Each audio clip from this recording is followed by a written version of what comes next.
What's up, guys? This is my review for the DC Unlimited New 52 Superman. Wow, I really love this figure. As you can tell, it has a New 52 costume, no red trunks. Sorry for the comic enthusiasts who don't like that he lacks that. He also has these long sleeves.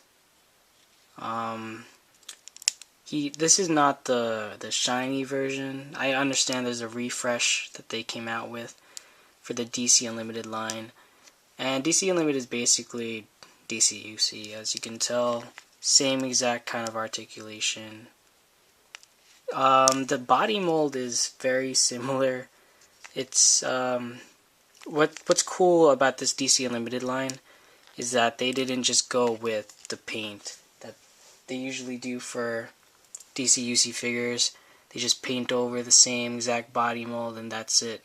But as you can tell, right here, the logo, the Superman logo, is actually on there, not painted on. They sculpted it on, which is so cool. And that just shows how much more thought they're putting into these figures.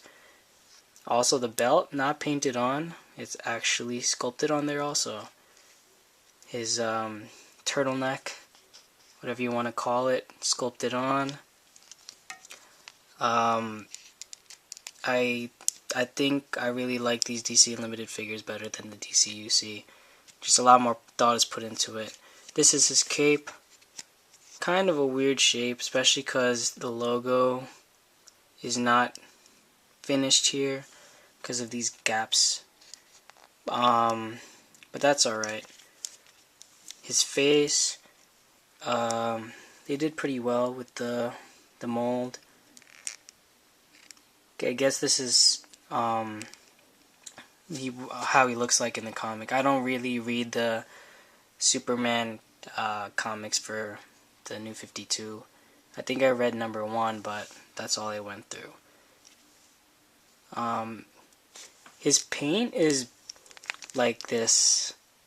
It's not flat. It's not flat. There's shading in it. It's hard to tell. You have to have this figure in front of you, but that's another thing. There's shading in these figures, which shows a lot more thought. His boots. This is very similar to the Man of Steel look. If you guys have seen the new Man of Steel trailer, or if you haven't, you have to see it. It's really cool. But this is his suit basically. It's very similar.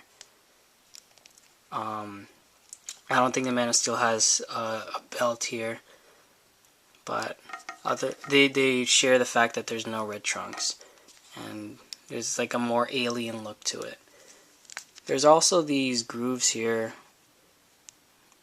It's hard to make out in the video, but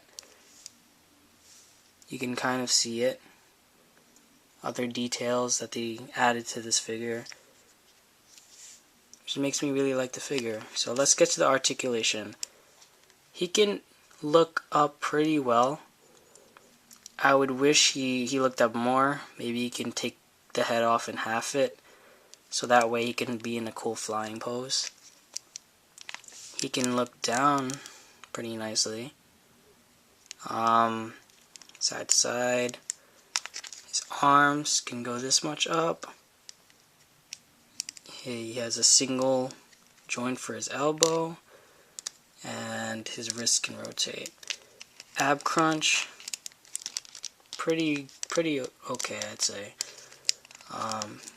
Good swivel. The crotch joint.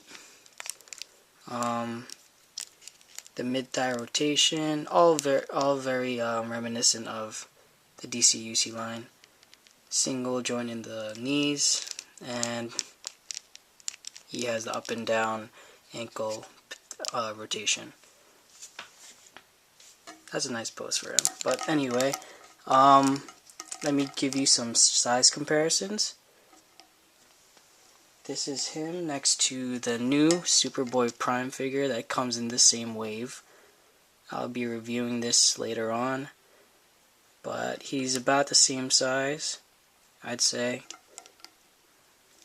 And let me give you a comparison to this older Superman figure from the DC Direct line. And since DC Direct is supposed to be taller than the DC UC figures, it makes sense. It looks like this is definitely the bigger figure.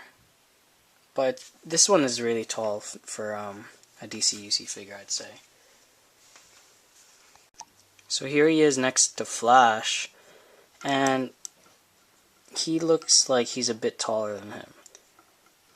So, but they could it still works out because Superman's supposed to look bigger. He's the leader of the Justice League, so it works out if you want to make a Justice League display. So that's basically it for my review of the New 52 DC Unlimited Superman. I hope you enjoy it, and stay tuned for my next video.